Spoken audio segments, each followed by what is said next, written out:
Alright, welcome back.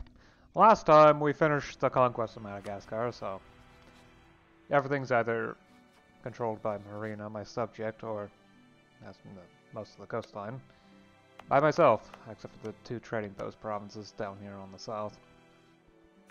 I've also started the annexation of Malindi, so because it's starting to get difficult to keep all of my subjects under control. And while I do plan on annexing Marina at some point, I'd rather wait until I finished converting the coastline to make conversions of the interior possible to proceed without too many issues. I've also upgraded to commerce law and extensive charters, so commercialization is spreading, even though it's going to take a while, so it'll be there, it's just gonna need some time. And I can get started on working towards getting the requirements together for cash literacy. Which I figure my capital will be capable of obtaining.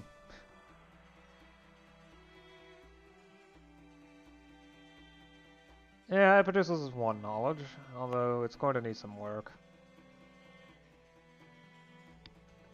Just give it time.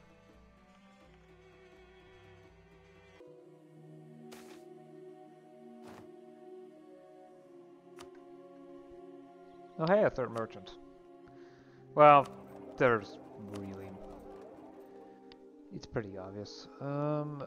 Although, actually, not really that obvious. I have no provincial trade power within the Somalian node, except for one little province.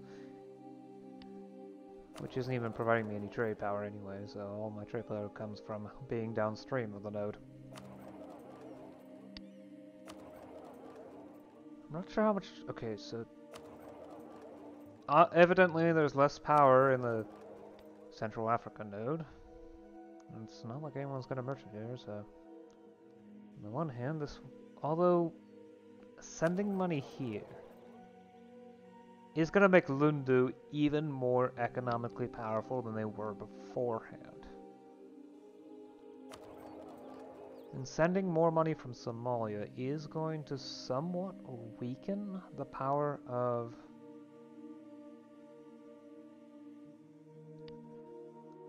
Ajuran, which means they're even less of a threat than they would be previously. So.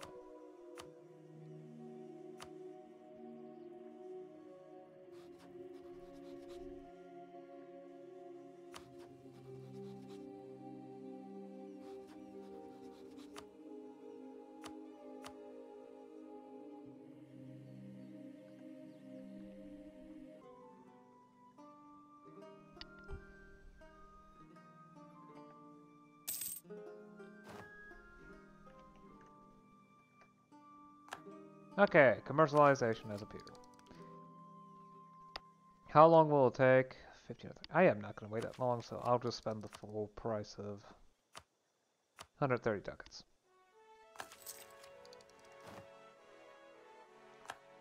Right. Hit my max on multiple... right. Matchlock musket. Not musket. Arquebuses. Siege ability plus 5%, infantry fire plus 0.1, cavalry fire plus 0.08. Inns of court. Admin efficiency plus 2. The hoofness.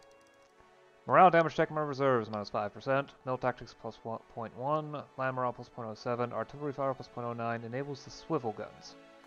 And the modern castle. Cheap paper. Rural goods produced plus 1%. Urban production efficiency plus 1%. Right. I'm not going to drop the nominal yet. Crown. Total death must be at least 800.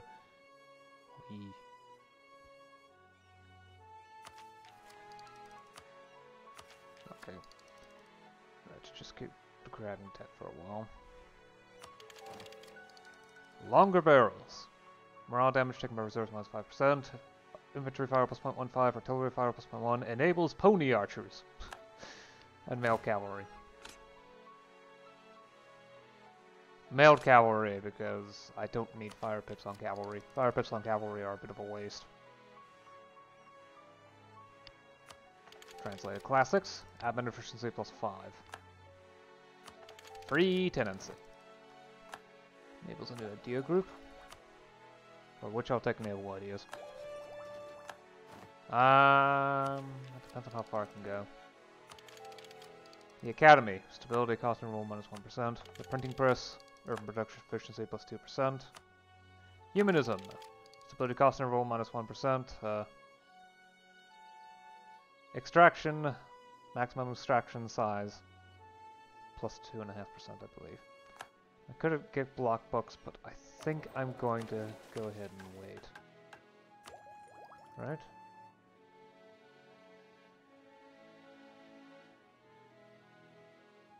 Okay, so naval ideas 3. Material suppliers, naval production +10%, naval material stockpile +5%.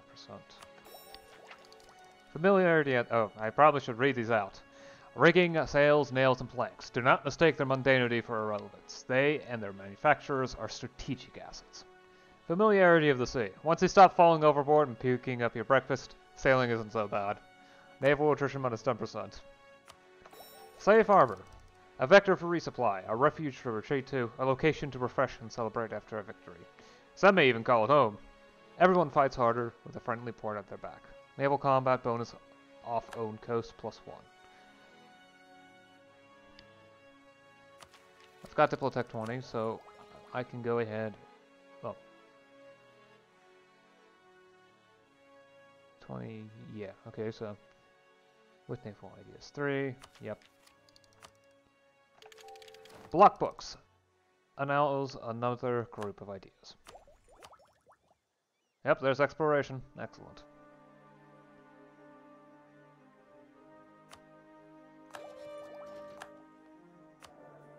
Swap to obtaining more Diplo points.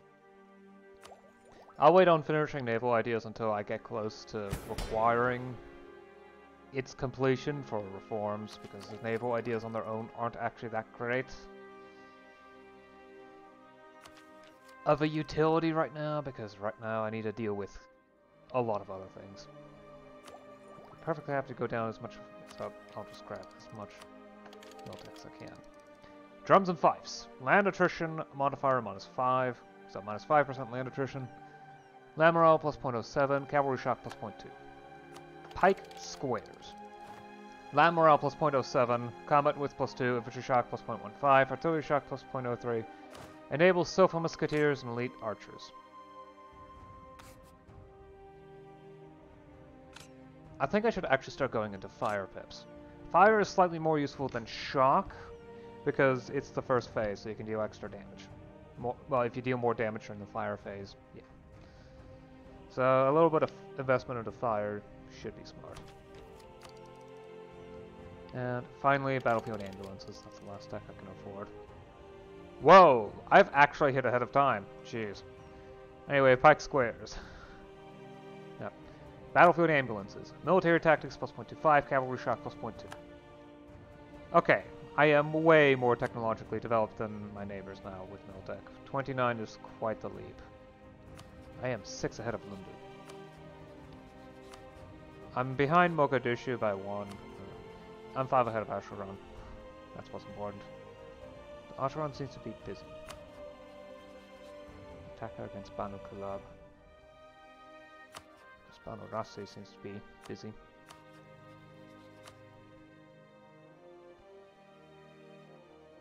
Wait till Banu Rassi's finished. Yeah, it doesn't want to intervene. Where Songli is, of course, willing to join in.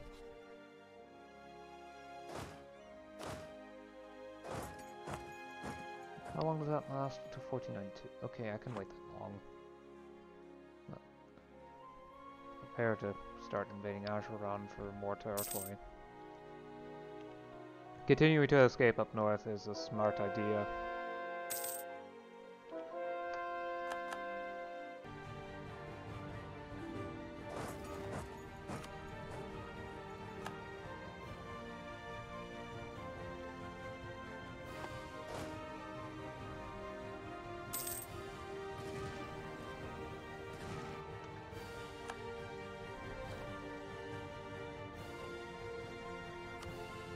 War-ups would be too much, but... That's a good amount of territory. And a bit of cash, too.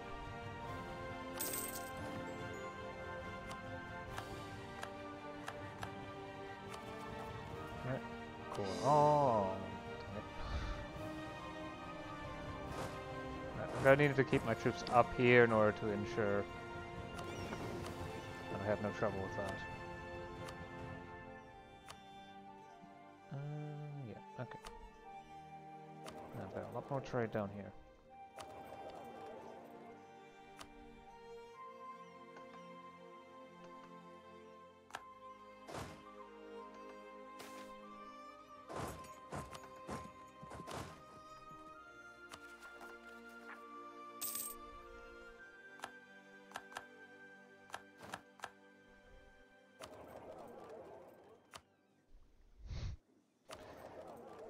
Yep, sudden spike in the amount of trade power I control. I guess I can use propagate religion in order to help out a couple of people with their provinces. Maybe mess with Oromo.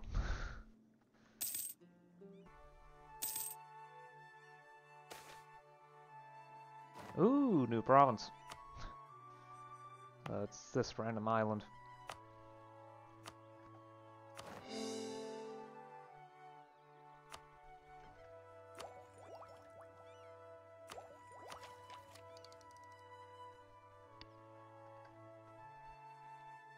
I could see all the Indian Ocean provinces.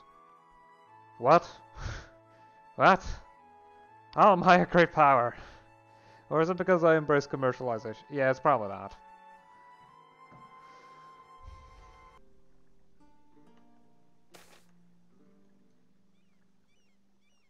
Alright, this is a good point to stop.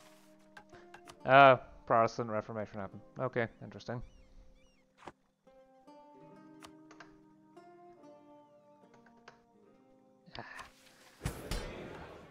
Aim's pretty far off. Right, internal stuff. Actually, I want to try out expanding the bureaucratic faction's influence. So I want to see if there's any reforms I can do. I mean, probably. It depends on points. I only have so many points to work with, so... The bureaucratic faction... Yeah, there's a couple. I can institute literacy tests. Not going to do that, but I can regulate tax farmers even further. Which is a smart idea. Especially since I don't have state tax... Can't get state tax farming yet. Which would double my base tax efficiency and reduce... Yeah, it would be way better to get this, but I don't have this bureaucratic influence for it. Nor do I have a bureaucratic advisor at the moment. Sad. I'll take the stability hit.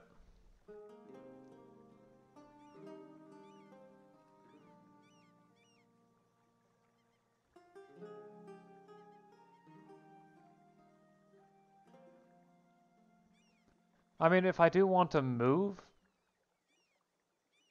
to aristocracy, I'm going to need to get to cash dues. There's no way around it. There's also a scary amount of power behind the nobles. They have a huge amount of resting power, and it is very unlikely I'll be capable of bringing that down. Okay, so let's bring you up to... Oh.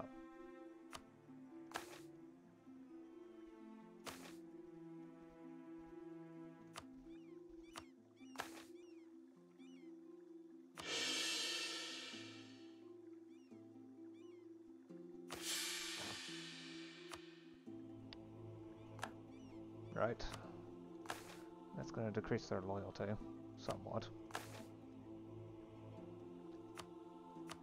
Is that the actual value? Yes, it is. Eesh. Right, arrange a strategic marriage. Overlook tenant abuse. Promote lesser nobility. I just like that. There's not much I can do. I might actually expand clan autonomy for a little while. Yes. It's the best option out of a lot of bad choices. Expanding their autonomy somewhat will cap the nobles again for a while. I do need to bring clan power down, but I can't allow the nobles to have too much power. Now that I can do that, I can turn them into aristocrats, which is way better. It's not gentry good, but it is at least not nobles. Further expand the bureaucracy. Okay. So, I've gone ahead and grabbed the first 3 ideas in naval and exploration ideas after I went ahead and embraced commercialization. We've hit 1500, so I presume, yep, invention requirements are a success. Yeah, okay. At least the country requirements. So, casual literacy can start to spread. There are just some limits on it. So, the province needs at least 1 knowledge production, it needs to have commercialization present, and it must have a higher learning industry. Mizuzuma has just... okay, it has almost 2. Almost. And I've recently set up a higher education industry in Zanzibar, which has a good amount of throughput, so I presume... nope. Knowledge is still pretty low, but it's going to need some time for the skill level to increase, so that the industry is actually productive in producing the amount that is wanted.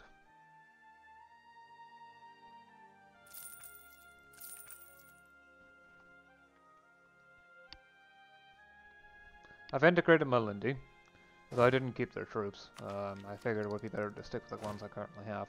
At the very least, it means that Marina is now reasonably loyal. I've also conquered several provinces off of Ajuran and started colonization up here. These wastelands are unlikely to provide me with a large amount of territory, but it's at least some more territory that I won't need to conquer later. I've also gotten myself a 3rd merchant and plopped him right here. And now I'm spreading religion within the province, which really doesn't mean much, but it's still something, I guess.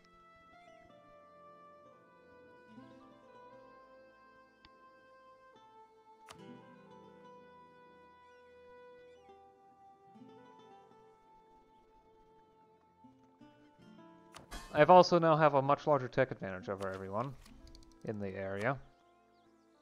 Although it's mainly Miltech. Diplotech, I'm about par with among the worst, so that's great. Except for Budua and Ronda, they are very far behind.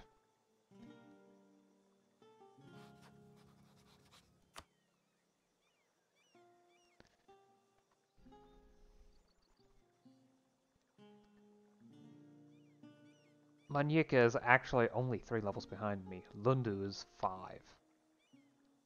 Koliman and Safala are barely behind, and Marina's actually a good bit behind, but I have them on Scuddage anyway, because I don't expect them to be able to do anything militarily. I don't think they can use my transports.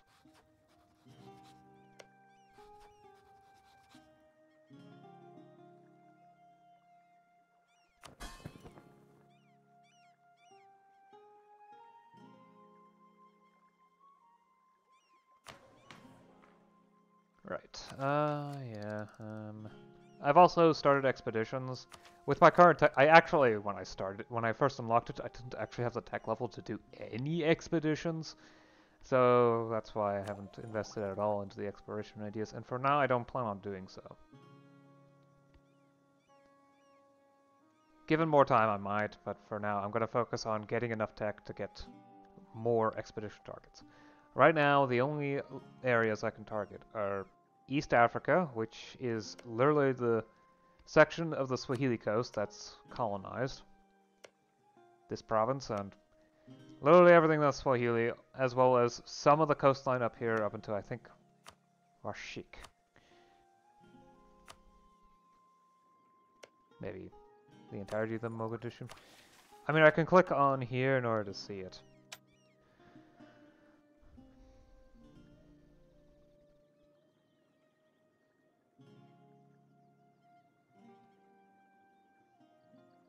Okay, so where is it? There. East Africa. Yep. And Hobia. So the Indian Ocean tiles are, yeah, I've been focusing on Indian Ocean for the moment. I would prefer to have filled in all of those. I'd rather not have a European country be able to take these trading post provinces without a fight somewhere. And then I'll just do East Africa in the hopes of obtaining some of my provinces back from Lundu, because an expedition has a 10% chance of succeeding militarily. Well, has a plus 10% chance of succeeding militarily for every rank of military tech that you have above them. So since I have 5 more levels than Lundu, there's a 50-50 chance, assuming that they try to resist. They could also give up and just get some money off of it. Not for me, it just appears from the void. But yeah. I also managed to hit rank 8 in the Great Powers list. Probably because I went ahead and embraced commercialization, which puts me at around the standing of European powers and China when it comes to institution count. I'm not sure who the previous rank is. Rank 9, 8 was.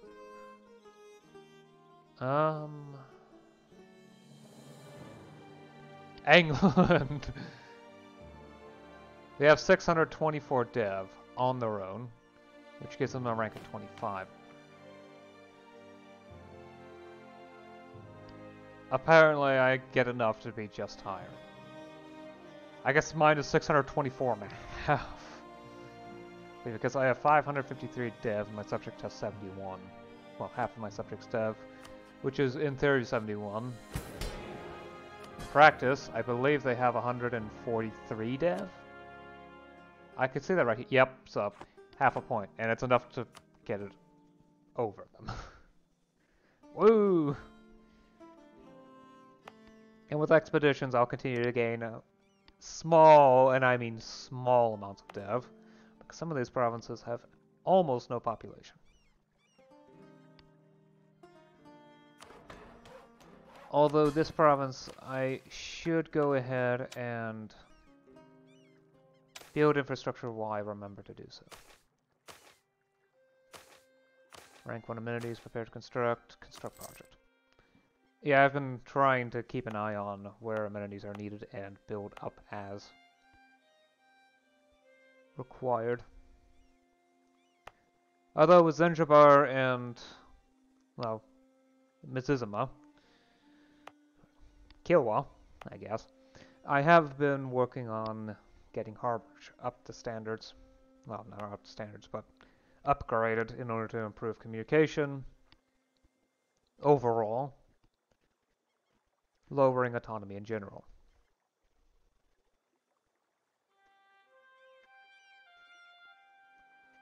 At the very least, autonomy is going down, so I'm making some progress towards provincial reform.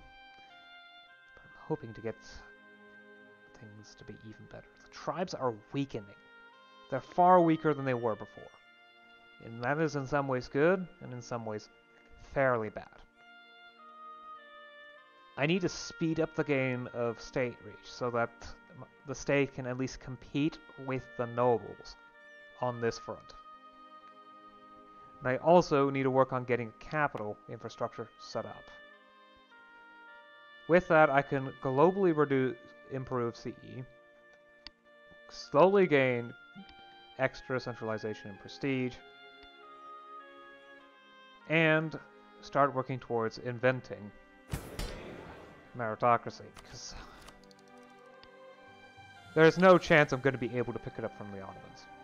No chance. Or an even less chance from China. My best chance is to invent it independently.